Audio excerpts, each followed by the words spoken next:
Welcome back mga idol sa ating channel and magandang gabi po sa inyong lahat at magandang Sabado po sa inyo and pasensyahan po kung hindi po tayo nakapag-upload kaninang umaga dahil tulad po ng sinabi ko kanina sa aking post is umattend po tayo ng kasal ng ating kaibigan kaya hindi po tayo nakagawa ng episode para kay Zufan. Ngunit tulad ng sinabi ko kanina, gagawin ko po ito ngayon and right now it's 7 p.m. Kakarating ko lang po galing sa kasal and actually wala pa akong tulog or pahinga. Ngunit tatapusin ko lang po ito yung scripting at saka yung pag-edit ng ating ng video. Siguro ma-upload na ito ng around 10 to 11 p.m. I don't know kung hanggang kailan matatapos. Pero i-upload po natin ito ngayong gabi. So, ito na po yung bagong episode natin. And bago tayo magsimula, kung gusto nyo pong tumulong, nasa ibaba po ng comment yung Gcash number. Pwede po kayo mag-donate na kahit anong amount. And gusto ko lang po magpasalamat sa 3 nating subscriber na nag-send po ng Gcash kahapon. Maraming salamat and enjoy nyo po yung bagong episode. Sa nakaraan ay sinabi mismo ng decimating ancestral dragon na ang mortal domain ay isa lamang kulungan na ginawa ng Heavenly Sovereign. Silang 4 na sacred beast ang mga prisoner ng kulungan na ito kaya halos araw-araw silang pinaparusahan ng Heavenly Sovereign gamit ang purple lightning ng Sundering Phoenix. Subalit nakabawi rin naman sila dahil hindi alam ng kumag na yun na matagumpay na nakaw ng Soren Kilin ang martial art nito na Divine Eye of the Void. Naging seryoso si Joe Fan dahil hindi niya inaasahan na ang mortal domain na siyang akala niya ay haka-haka lang noon sa nakaraang buhay niya ay totoo pala. Ang malala pa ay nalaman niya ngayon na ang Heavenly Sovereign mismo ang gumawa nito para ikulong ang 4 na sacred beast sa loob nito. Nabahala ang mukha ni Joe Fan dahil ang kapangyarihan ng Divine Eye of the Void ay sobrang mapanganib. Para makagawa ng sariling mundo ang isang tao ay kailangan nila ng matinding kapangyarihan. Ibig sabihin lang nito ay sobrang lakas na nga ng Heavenly Sovereign at nagawa pa nitong ikulong dito ang 4 sa mga sacred beast at patayin ang may-ari mismo ng Purple Lightning. Kahit siya na demonic emperor noon ay hindi naniniwala na posible ito ngunit ang isang Heavenly Sovereign ay kaya itong gawin. Kaya nasabi niya na mukhang mas narating na ng Heavenly Sovereign ang lakas na hindi narating ng ibang Sovereign. Napansin ng Ancestral Dragon ang takot sa mukha ni Joe Fan kaya kinumpirma niya mismo na ang Heavenly Sovereign ang pinakamalakas na martial artist sa kanilang sacred domain. Ito ay ang nag-iisang Sovereign ngayon na mas malapit sa Supreme Ruler na titulo ng Heaven and Earth. Ang problema lang ngayon ay hindi na niya alam kung ano nga ba ang naging resulta ng laban sa pagitan ng 10 Sovereign matapos ikulong ng Heavenly Sovereign dito. Nagsaad si Joe Fan na naalala niya noon na ang 10 Sovereign ay bigla na lang nawala pagkatapos ng digmaan sa pagitan nila. Ayon sa alamat na kumalat sa kanilang sacred domain ay maaaring nawala ng buhay ang 10 Sovereign at namatay ang mga ito ng sabay pagkatapos ng digmaan. Sa madaling salita ay nawala na ito sa kanilang Heaven and Earth. Tumawa ng malakas ang Ancestral Dragon nang marinig niya ang sinabi ng ating bida. Nagsaad rin siya na huwag magpatawa ang ating bida dahil maaaring kapanipaniwala pa na nawala ang ibang mga Sovereign ngunit sobrang imposible na mawala ang Heavenly Sovereign. Ang patunay nito ay walang iba kundi ang array na siyang nagtatago sa pagitan ng Sacred Domain at Mortal Domain. Hanggat buhay ang Mortal Domain ay buhay rin ang Diyos nito na si Heavenly Sovereign. Nagulat si Joe Fan dahil hindi niya inaasahan na konektado pa rin pala ang Heavenly Sovereign sa Mortal Domain. Kaya tinanong niya ang Ancestral Dragon kung ibig sabihin ba nito ay mawawasak ang kanilang Mortal Domain sa oras na mawala ng buhay ang Heavenly Sovereign. Naging seryoso ang Ancestral Dragon at kanyang sinabi na hindi pa niya kayang kumpirmahin ang sagot sa tanong ng ating bida sa ngayon. Kaunti pa lang ang alam nilang mga sacred beast sa katotohanan ng Mortal Domain. Ngunit ang kumpirmado na ay konektado ang Divine Eye of the Void ng Heavenly Sovereign sa Mortal Domain. Ang malaking barrier na siyang nagse-separate sa Mortal Domain at Sacred Domain ay galing mismo sa Divine Eye of the Void ng Heavenly Sovereign. Subalit hindi pa rin nila alam kung mawawala nga ba ang buong Mortal Domain sa oras na mawala ng buhay ang gumawa nito. Sa mga nagdaang taon na pagtatago niya dito sa kulungan ay napansin niya na patuloy pa rin ang pagtingin ng Heavenly Sovereign sa kanilang lahat.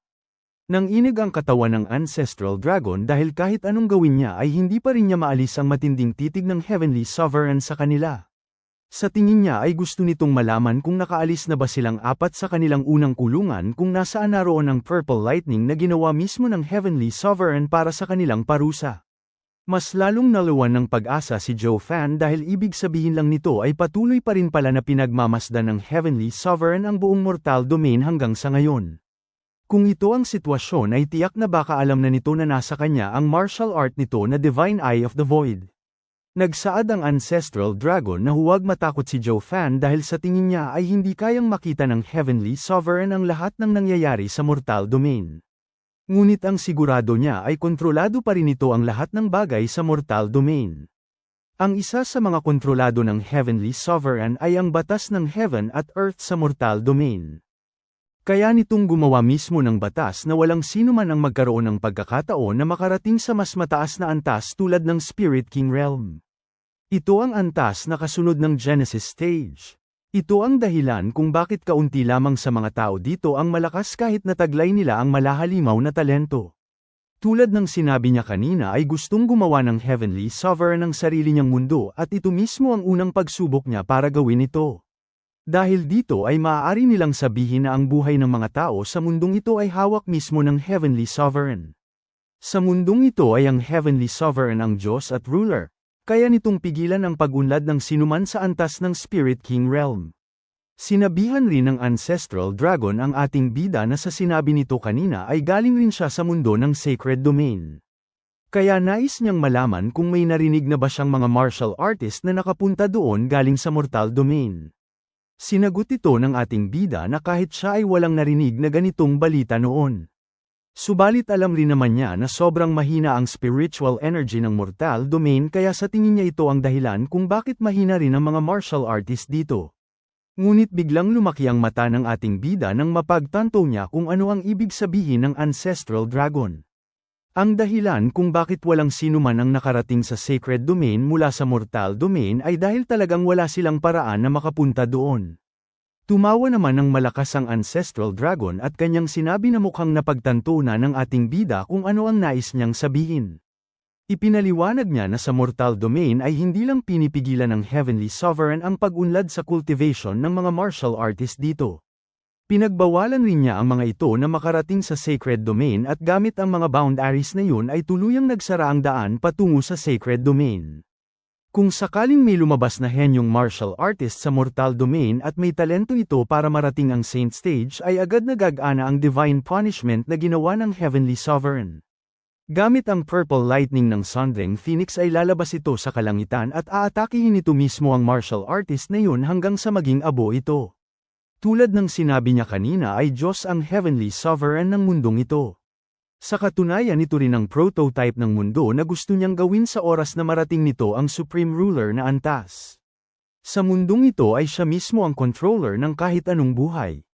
Silang mga tao na ipinanganak sa mundong ito ay mga labrats lang na siyang parte ng pagsusuri ng Heavenly Sovereign. Napatawa ng may pagkabahala si Joe Fan dahil kahit siya ay aminado mismo na ang kakayahan ng Heavenly Sovereign ay hindi na isang expert lang. Isa na itong Diyos na kayang kunin at bigyan ng buhay ang isang bagay. Ang malala pa ay wala silang paraan para talunin ito kahit anong gawin nila. Tumawa ang Ancestral Dragon at kanyang sinabi na kahit ang Diyos ay walang paraan para gumawa ng batas ng heaven at earth. Ang kakayahan na ito ay sobrang imposible sa sacred domain at walang sino man ang may kaya nitong gawin. Ngunit dito sa mortal domain na siyang nabuo mula sa kapangyarihan ng Heavenly Sovereign ay kaya niya itong gawin. Ang Heavenly Sovereign ang creator ng mundong ito at siya ang batas dito. Kahit ano ang gusto niyang mangyari ay mangyayari ito gamit ang kanyang kontrol. Ito ang tunay na kapangyarihan ng Divine Eye of the Void na siyang taglay na rin ng ating bida. Maaari nilang sabihin na ito na ang pinakamataas na antas ng Divine Eye of the Void, ang New World Stage. Lumabas ang pawis sa mukha ni Joe Fan dahil bilang demonic emperor noon sa sacred domain ay hindi pa rin niya nasaksihan kung ano ang lakas ng mga sovereign. Kaya ngayon ay sobrang mahirap para sa kanya na ma-imagine kung gaano kahalimo ang mga ito. Mukhang hindi na nga mga ordinaryong tao ang mga ito tulad ng sinasabi ng Ancestral Dragon. Nagsaad si Joe Fan na sa tingin niya ay kontrolado na rin ng Ancestral Dragon ang maliit na lugar na ito dahil hindi pa rin siya nahahanap ng Heavenly Sovereign. Wala dito ang malaking purple lightning na siyang iniwan ng Heavenly Sovereign bilang parusa nila kaya sa tingin niya ay magiging madali na lang para sa kanya na umalis sa maliit na kulungan na ito. Ibig sabihin lang nito ay natatakot ang Ancestral Dragon na kapag umalis siya sa kulungan ay mapapansin nito agad ng Heavenly Sovereign at mahahanap siya nito sa loob ng Mortal Domain. Sinagot ito ng Ancestral Dragon na tama ang sinabi ng ating bida. Tulad ng sinabi nito kanina ay bigla na lang nawala ang 10 Sovereign sa Sacred Domain. Sa ngayon ay hindi pa malinaw kung buhay pa nga ba ang Heavenly Sovereign o hindi na. Ngunit kung tama ang hinala niya ay baka nagkaroon ng matinding pinsala ang Heavenly Sovereign sa digmaan ng 10 Sovereign kaya nawala rin ito ng maraming taon. Baka mahirap na para dito na makabalik pa sa dati nitong anyo. Subalit hindi pa rin ito sapat na dahilan para umalis siya sa kanyang kulungan, ito ang pinakaligtas na lugar ngayon para sa kanya. Sa Mortal Domain ay ang Heavenly Sovereign pa rin ang Diyos dito. Maaaring wala itong pakialam sa aura ng mga langgam na tulad ni Joe Fan at ang ibang martial artist. Ngunit sa oras na maramdaman nito ang aura ng 4 na Sacred Beast ay tiyak na mapapansin agad ng Heavenly Sovereign ang kanilang lokasyon. Isa pa ay gumawa na rin naman ng preparasyon ng Heavenly Sovereign para patayin ang mga Sacred Beast sa oras na makatakas man ang mga ito sa kanilang mga kulungan. Gamit ang talento ng Heavenly Sovereign ay gumawa siya ng 5 Sacred Weapon at hiningi rin niya ang tulong ng Sword Sovereign para mabuo lang ang 5 Sacred Weapon na ito. Ang mga espada na ito ang gwardya mismo ng kanilang mga kulungan. Sa oras na maramdaman ng mga Sacred Weapon ang aura ng kahit sinong Sacred Beast ay kakainin ng mga ito ng buo ang mga Sacred Stone para palakasin ang kanilang kaluluwa at agad itong lilipad sa kanilang direksyon para patayin sila. Kung nasa Sacred Domain lang sila ay walang banta sa kanila ang mga Sacred Weapon na ito.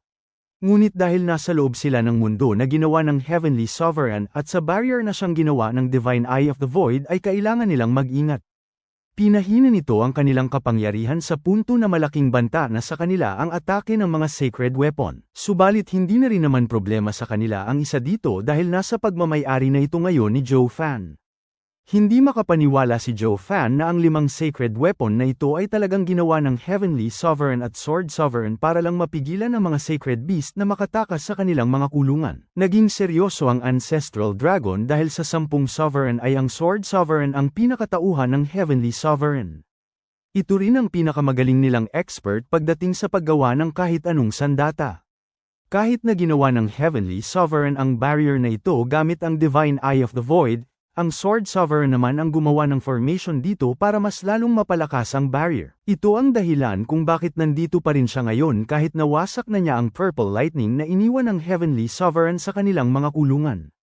Ang mga Sacred Weapon na siyang nakalagay sa bawat lupain ng Mortal Domain ang pinakamalaking banta sa kanila kaya hindi sila dapat umalis sa lugar nila. Napangiti si Joe Fan dahil ngayon ay napagtanto na niya kung bakit madaling na-suppress ng kanyang Divine Eye of the Void ang Vaulting Sword noon. Inakala pala nito na siya ang master niya kaya hindi ito umatake ng lubusan. Bigla namang lumaki ang mata ni Joe Fan dahil naalala niya na wala na si Kung Pang sa kulungan nito. Nasa loob na ito ng Beast Mountain.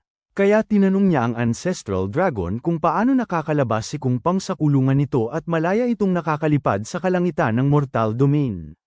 Nais niyang malaman kung bakit hindi ito takot na makita ng Heavenly Sovereign kaya nais niyang malaman kung naging tauhan na rin ba ito ng Heavenly Sovereign. Sinagot ito ng Ancestral Dragon na hindi ito ang sitwasyon. Sa katunayan ay wala ng silbi si Kung Pang kay Heavenly Sovereign. Sa katunayan ay gusto ring mahuli ng Heavenly Sovereign si Kung Pang dahil malaki ang hinala nito na si Kung Pang ang nagnakaw ng kanyang inheritance. Sa magandang palad ay hindi nahuli ng Heavenly Sovereign si Kung Pang mula nang makulong sila dito. Mas lalo namang nagulat dito ang ating bida dahil sobrang malaking aura ang inilalabas ni Kung Pang sa Beast Mountain. Sa katunayan ito na ngayon ang hari ng Beast Mountain at ang pinuno ng halos 10,000 Spirit Beast doon. Nagsaad ang Ancestral Dragon na ito mismo ang kahinaan na nalaman nila mula sa kakayahan ng Heavenly Sovereign. Kahit na siya ang ruler ng Mortal Domain ay hindi pa rin niya kayang kontrolin ng Heaven at Earth tulad ng isang Supreme Ruler. Alam na rin naman ni Joe Fan na ang Chaos Flame ni Kung Pang ay may kakayahan na pagsamahin ng Yin at Yang ng kahit anong bagay. Kaya para hindi siya mahanap ng Heavenly Sovereign ay ginagamit nito ang halos 10,000 kaluluwa ng mga Spirit Beast para itago ang kanyang enerhiya sa mata ng Heavenly Sovereign. Dahil sa kakayahan na ito ay mahirap para sa sinuman na mahanap si Kung Pang. Kahit ang Heavenly Sovereign na siyang ruler nito ay ganoon rin ang naranasan kaya hindi nito kayang mahanap ang aura ni Kung Pang. Sa madaling salita ay parang pareho lang sa aura ng mga normal na tao ang aura ng kaluluwa ni Kung Pang sa mata ng Heavenly Sovereign. Ito ang dahilan kung bakit nakapaglakbay si Kung Pang sa buong Beast Mountain nang walang problema. Kung alam lang ng Heavenly Sovereign ang ganitong kakayahan ni Kung Pang ay tiyak na hindi niya ito ikukulong sa lugar kung saan makikita ang Beast Mountain. Sobrang naging mataas ang pride ng Heavenly Sovereign kaya ginamit ito na pagkakataon ni Kung Pang para makatakas sa kanyang mga mata. Sa ngayon ay si Kung Pang na ang may kontrol sa buong Beast Mountain at kahit ang Heavenly Sovereign ay hindi ito alam. Tumawa ang Ancestral Dragon dahil ngayon ay alam niya mismo na ginagamit ng Heavenly Sovereign ang kanyang makakaya para hanapin si Kung Pang sa Mortal Domain ngunit tiyak na hindi niya ito makikita. Maliban na lang kung si Kung Pang mismo ang magpakita sa kanya. Naging seryoso si Zhou Fan dahil sobrang malaki pala ang pakinabang ng Chaos Flame. Sa tingin rin niya ito ang dahilan kung bakit tinawag ng mga Sacred Beast na tuso si Kung Pang tulad ng mga tao. Napabuntong hininga ang Ancestral Dragon dahil ngayon ay alam na ng ating bida ang tunay na katotohanan sa pagitan ng Sacred Beast at 10 Sovereign. Ngayon ay oras na rin para malaman niya kung bakit nais niyang putulin ito ang kanyang koneksyon sa kanyang asawa. Sa tingin niya ay maiintindihan na mismo ni Zhou Fan kung gaano kalaki ang panganib na haharapin nila. Base rin sa mga kwento niya kanina ay tiyak na may ideya na si Zhou Fan kung ano ang tunay na pagkatao ng Heavenly Sovereign. Sa oras na malaman nito na ang kanyang pinakamamahal na martial art ay nasa kanya ay tiyak na magwawala ito. Ang dahilan kung bakit hanggang ngayon ay buhay pa rin ang 4 na Sacred Beast ay dahil ayaw silang patayin ng Heavenly Sovereign upang mabawi nito ang inheritance niya. Sa tingin niya ay napagtanto na ni Zhou Fan na ang Heavenly Sovereign ang magiging kalaban niya sa hinaharap at tiyak na madadami si Chucho kapag nagpatuloy ang relasyon nilang dalawa. Ang Divine Eye of the Void ang pinakamalakas na martial art sa kanilang sacred domain. Kapag nalaman ng Heavenly Sovereign na ginagamit ito ni Zhou Fan ay bilang na ang mga araw niya. Kung hindi lang dahil sa pagpanig ni Nine Serenity sa ibang Sovereign ay tiyak na hindi iiwan ng Heavenly Sovereign ang kanyang martial art sa bato ng inheritance. Takot ito na baka mawalan siya ng buhay at wala sa mga descendant niya ang may alam ng kanyang martial art. Sa mga oras na ito ay kalaban na rin ni Zhou Fan ang Heavenly Sovereign, dahil ito sa pagsunod niya sa utos ni Kung Pang na hanapin ang bangkay ng Soarang Qilin. Ngunit hindi lang naman si Kung Pang ang dapat nitong sisihin dahil sa greed ni Zhou Fan ay kinuha rin nito ang Divine Eye of the Void. Sa ngayon ay malaking banta na siya sa mata ng Heavenly Sovereign na dapat niyang patayin sa oras na makita siya nito. Kaya tinanong niya ang ating bida kung gusto ba niyang madamay ang kanyang asawa sa hagupit ng Heavenly Sovereign. Hinawakan naman ni Zhou Fan ang kanyang mata at kanyang tinanong ang Ancestral Dragon kung bakit hindi na lang niya wasakin ang kanyang mata upang mawala na ang Divine Eye of the Void.